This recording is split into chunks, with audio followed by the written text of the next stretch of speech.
Hello students.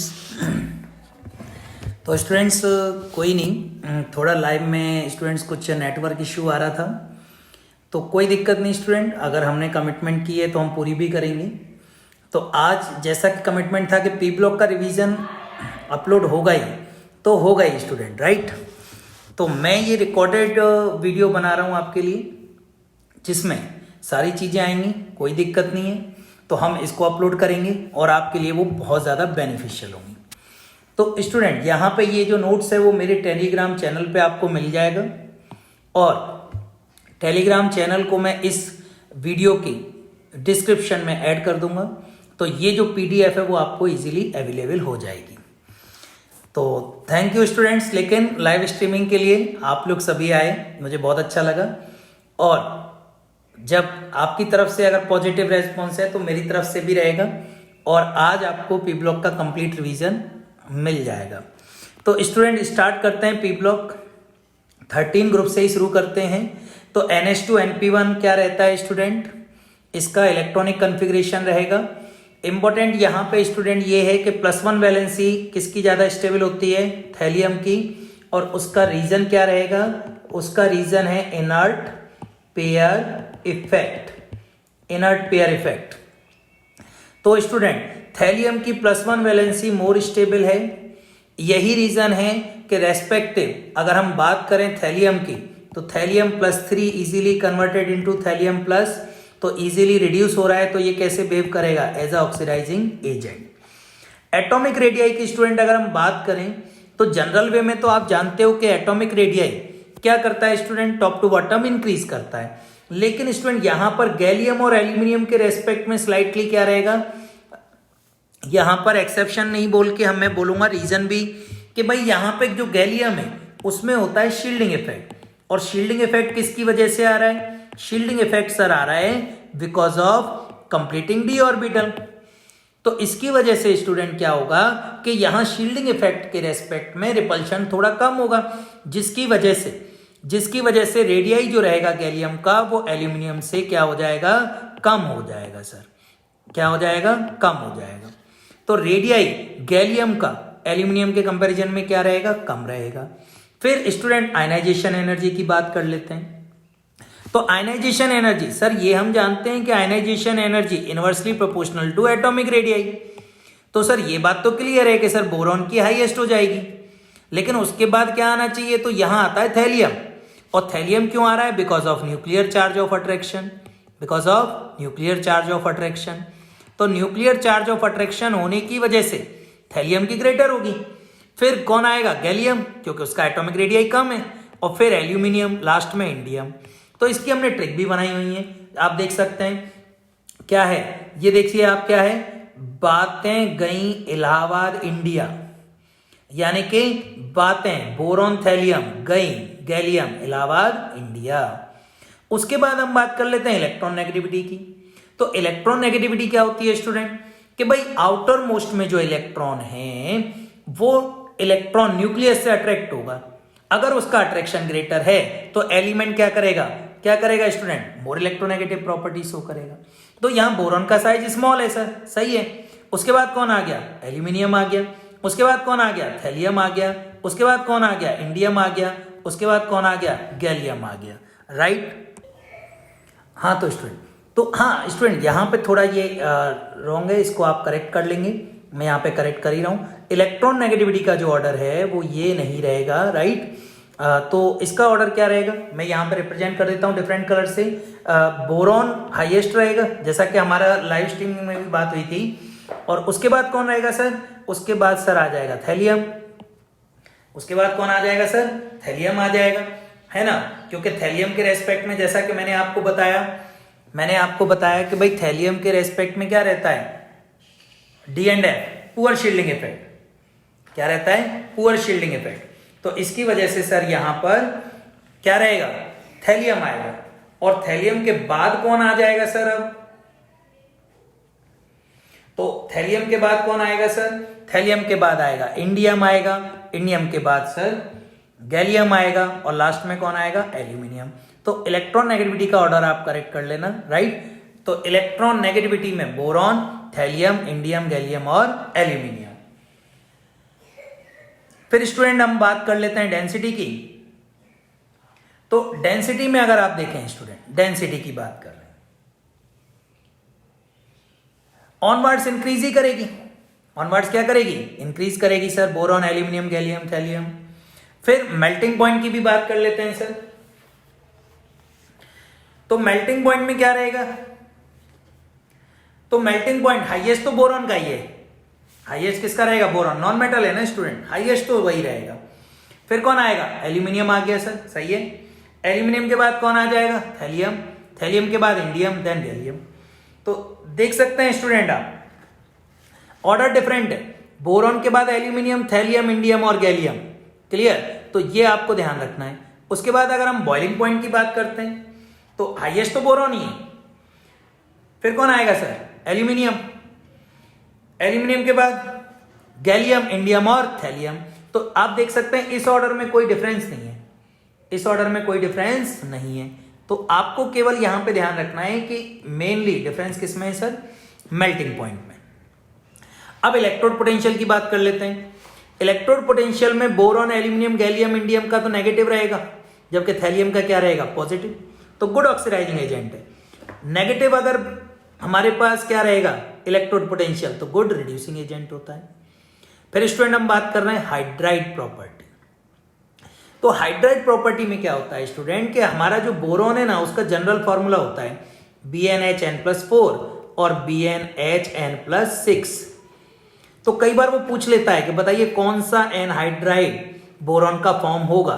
तो जो भी इन जनरल फॉर्मूले को सेटिस्फाई करेगा वो एनहाइड्राइड बोरॉन का होगा। क्लियर? तो मीनिंग क्या हुआ?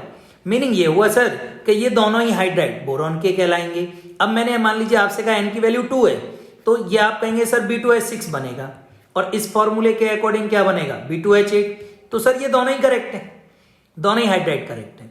अब BH3 तो बनता ही नहीं है सर, क्यों? क्योंकि BH3 इस फॉर्मूले में एग्जिस्ट ही नहीं करेगा। अब मैं B2H6 की बात कर रहा हूं तो यहां पे क्या रहता है? 3C2E नेचर रहती है सेंटर में, और साइड वाले में कितनी नेचर रहती है सर? 2C और 2E। सर ये एंगल 97 रहेगा और ये एंगल कितना है? 120। अब B2H6 क्या है? इलेक्ट्रॉन डेफिशिएंट हाइड्राइड है स्टूडेंट, तो वो इलेक्ट्रॉन डेफिशिएंट के अकॉर्डिंग याद रखना है। अब हम बात कर लेते हैं ऑक्साइड प्रॉपर्टी की। तो B2O3 एसिडिक है, जबकि Al2 गैलियम एम्फोटेरिक है, और इंडियम और थैलियम कैसे हो जाएंगे सर? बेसिक।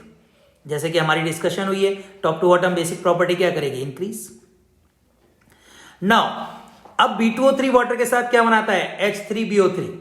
तो सर B2O3 वाटर के साथ क्या बना रहा है? H3BO3। क्या मीनिंग हुआ? This is the anhydride of H3BO3। But H3BO3 भी इलेक्ट्रॉन डेफिशिएंट है, तो क्या होगा सर? ये H3BO3 वाटर के साथ रिएक्शन कर लेगा, और ये क्या है? H3BO3 लुईस एसिड है, तो वाटर से किसको एब्जॉर्ब करेगा? OH- को, बेस को, और H+ को रिमूव कर देगा। तो इसके रेस्पेक्ट में ये क्या है? इसके रेस्पेक्ट में है मोनो, क्या कहलाएगा? मोनो, या फिर आप कह देते हैं यूनी बेसिक एसिड है, या मोनो बेसिक एसिड है। अब B2O3 से अगर मुझे ऑक्सीजन को रिमूव करना है, मतलब बोरॉन को रिमूव करना है, तो सर MgO और बोरॉन, केवल 3 एलिमेंट है, मैग्नीशियम, पोटेशियम और सोडियम। नेक्स्ट चलते हैं सर, यहां पे अब हम बात कर रहे हैं Na2B4O7 की। तो Na2B4O7 के अकॉर्डिंग बोरेक्स से इंपॉर्टेंट क्या है? कोलेमेनाइट ओर से प्रिपरेशन होती है, और NaBO2 सोडियम मेटाबोरेट से प्रिपरेशन हो जाती है। इंपॉर्टेंट ये है कि इसका जो स्ट्रक्चर है ना सर, टेट्रा बेसिक है, ये देखिए। और क्या इंपॉर्टेंट है कि सर 2 बोरॉन के हाइब्रिडाइजेशन sp3 है और 2 के क्या है? sp2 है। देख सकते हैं आप, Na2B4O7 वाटर के साथ NaOH बनाता है, H2B4O7 बनाता है, तो ये बफर सॉल्यूशन का भी काम कर रहा है, देखो आप। फिर सर बोरेक्स बीट टेस्ट है, तो Na2B4O7 को हीट करेंगे, पहले तो वाटर रिमूव हो जाएगा, और वाटर अगर रिमूव होता है तो पता है इसको स्टूडेंट क्या कहते हैं? इफ्लोरोसेंस भी कहते हैं। यस, याद रखना है। और फिर इसको स्ट्रांगली हीट करेंगे तो NaBO2B2O3 ग्लेसीमास बनेगा। अब ग्लेसीमास के अकॉर्डिंग CuO-B2O3 रिएक्शन करेगा कॉपर मेटाबोरेट। तो student titanium, vanadium, chromium, manganese, iron, cobalt, copper, इन सब का आइडेंटिफिकेशन होता है। तो टाइटेनियम में पर्पल कलर आएगा, वेनेडियम में वायलेट आएगा, ग्रीन आएगा, क्रोमियम में पिंक, येलो और ब्लू, दोनों के रेस्पेक्ट में कोबाल्ट और कॉपर। अब Na2B4O7 HCl के साथ अगर मैं रिएक्शन कराता हूं तो H2B4O7 बन जाएगा और इसको हीट करेंगे तो B2O3 बनेगा। अब बोरिक एसिड्स की प्रिपरेशन Na2B4O7 को H2SO4 के साथ कराएंगे, बन जाएगा। इंपॉर्टेंट ये है कि H3BO3 100 डिग्री सेंटीग्रेड पर HbO2 बनाता है और 250 डिग्री सेंटीग्रेड पर मेटाबोरिक एसिड टेट्रा, 4 है ना सर, टेट्राबोरिक एसिड भी कह देते हैं इसको, और टेट्राबोरिक एसिड को अगर स्ट्रांगली हीट करेंगे तो B2O3 बनाएगा। और HbO3 इलेक्ट्रॉन डेफिशिएंट है, लेकिन ये साइक्लिक स्ट्रक्चर बनाता है हाइड्रोजन बॉन्डिंग के अकॉर्डिंग, इसलिए सर इसको हम आइलोशन में यूज करते हैं, रिएक्शन नहीं करेगा। फिर हम बात कर लेते हैं सर डाइबोरेन B2S6 की। तो B2S6 की प्रिपरेशन सर NaBH4I2 के साथ होती है, LiLH4BCl3 या LiAlH4BF3 के साथ भी रिएक्शन कराएंगे ना तब भी बन जाएगा सर, है ना।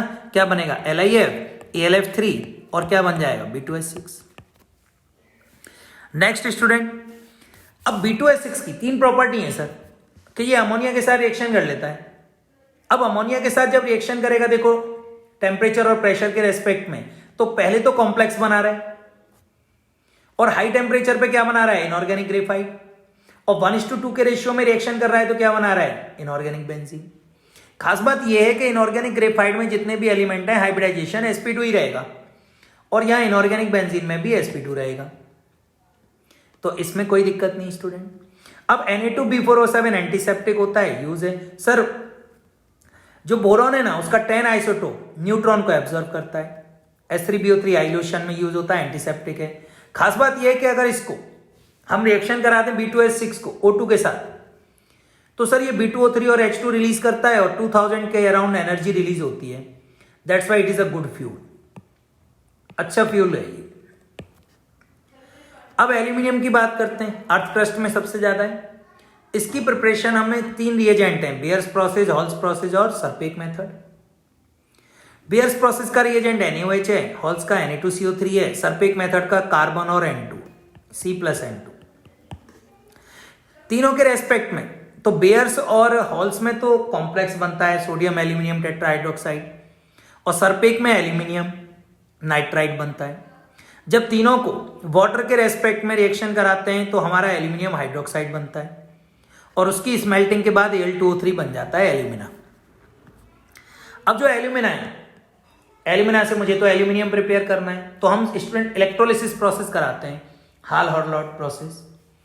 तो इसमें हमारे पास क्रायोलाइट है Na3LF6 या CaF2 यूज करते हैं। तो इनका काम होता है कि भाई टेम्परेचर को डिक्रीज करना है। तो यहां पे क्या होगा स्टूडेंट कि एनोड पे 2 गैस रिलीज होंगी, CO2 भी होगी और CF4 भी होगी, और कैथोड पे जो एल्यूमिनियम बनेगा वो 98% प्योर होगा। अब खूब्स प्रोसेस से सर हम 99% तक प्योर करते हैं। तो खास बात ये 3 लेयर होती हैं, बॉटम पे तो एल्यूमिनियम होगा, मिडिल में फ्लोराइड और अपर लेयर पे सिलिकॉन, कॉपर और एल्यूमिनियम की alloy. Aluminium chloride Friedel Crafts catalyst है, जबकि Al2O3 एम्फोटेरिक होता है। और सर ये जितने भी एल्यूमिनियम है या क्रोमियम है या एस ब्लॉक का लिथियम छोड़ दीजिए, है ना, सोडियम, पोटेशियम, रुबिडियम, ये सभी डबल सॉल्ट बनाते हैं। क्या बनाते हैं? डबल सॉल्ट बनाते हैं। तो this is the important thing. फिर सर हम 14 ग्रुप की बात कर लेते हैं। Sir carbon, silicon, germanium, tin और लेड। तो यहां NH2 NP2 आउटर मोस्ट है। एटॉमिक रेडियाई कोई एक्सेप्शन नहीं।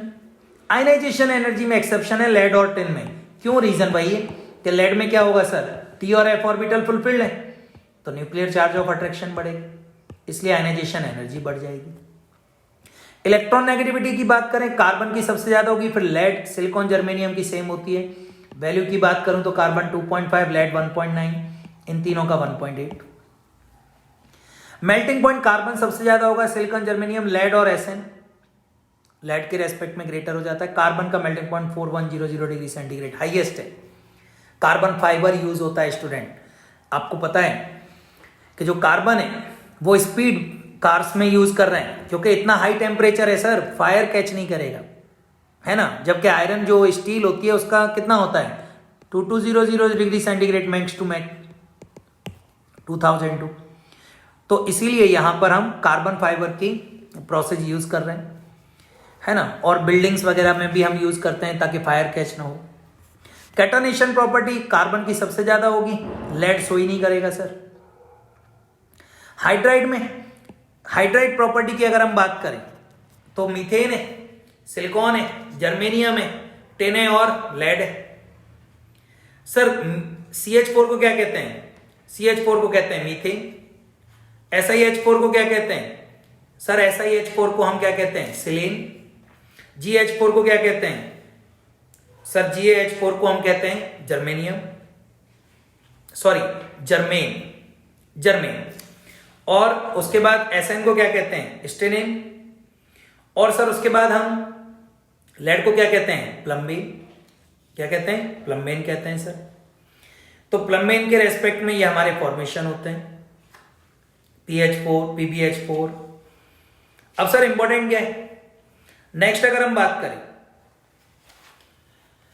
तो आप देख सकते हैं कि यहां पे ऑक्सीडेशन स्टेट +2 +4 है। +4 टॉप टू बॉटम डिक्रीज करेगी और +2 इंक्रीज करेगी। और सिंपल सी बात वही फिर से आ गया कि लेड की +2 स्टेबल है। रीजन क्या है? इनर्ट पेयर इफेक्ट है। इनर्ट पेयर इफेक्ट है। तो स्टूडेंट ये हमें याद रखना है, Pb4 Pb2+ में चला जाएगा, SN2 हमेशा SN4 में जाएगा। क्लियर?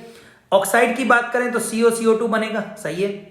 SiO नहीं बनेगा, SiO2 बनेगा, लेकिन SiO2 टेट्राहेड्रल में होता है। किसमें होता है? टेट्राहेड्रल ज्योमेट्री में। इसीलिए पॉलीमेरिक फॉर्म बनाता है, इसीलिए 4 ऑक्सीजन से हमेशा अटैच होगा। पूछ लेता है SiO2 बताइए सिलिकॉन कितने एटम से अटैच है ऑक्सीजन के? आंसर आएगा सर 4 आएगा। क्लियर? फिर सर हैलाइड प्रॉपर्टी की बात कर लेते हैं। खास बात क्या है कि फ्लोराइड्स की दिक्कत नहीं है, फ्लोराइड्स फ्लोरीन सबके साथ रिएक्शन करेगा। SiF6 2- बनेगा बट SiCl6 नहीं बनेगा। साइज बढ़ गया सर। और खास बात यह भी है PbF4 और SnF4 की नेचर क्या? आयनिक, यानी मेटल के साथ जब भी रिएक्शन होगी आयनिक कंडीशन होगी, ये ध्यान रखना है। +4 वैलेंसी जनरली कोवेलेंट बॉन्ड बनाता है, +2 आयनिक बनाता है जनरली। लेड के जितने भी हैलाइड है कलरलेस होते हैं। PbO2 कैसा होता है? येलो होता है। सर CO की अगर हम बात करें तो कंसंट्रेटेड H2SO4 अगर पोटेशियम फेरोसाइनाइड के साथ है तो CO प्रिपेयर होगा, अगर डाइल्यूट H2SO4 है तो HCN बनेगा। सर कार्बोक्सी हीमोग्लोबिन बना लेता है, 300 टाइम्स मोर रिएक्टिव होता है ऑक्सीजन के कंपैरिजन में। मोन्ड कार्बोनाइल प्रोसेस में यूज होता है, निकल को एक्सट्रैक्ट करने में हेल्प करता है। सर CO वाटर गैस बनाता है, जिसको हम सिन गैस भी कहते हैं, सिंथेसिस गैस। इसका अगर आप ऑक्सीडेशन कराएंगे तो हाइड्रोजन गैस प्रिपेयर होगी, that's why it is called as synthesis gas. N2 producer gas है। CO को अगर मुझे रिमूव करना है तो I2O5 ऐड करना पड़ेगा, I2 की फॉर्म में रिमूव हो जाएगा, रेड कलर आएगा, मुझे कंफर्म हो जाएगा कि रिमूव हो चुका है। CO2 की प्रिपरेशन स्टूडेंट किसी भी हाइड्रोकार्बन को ऑक्सीडाइज करा देंगे, CO2 बन जाएगा। इंपॉर्टेंट क्या है?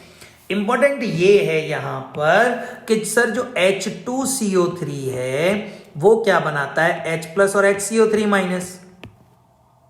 और ये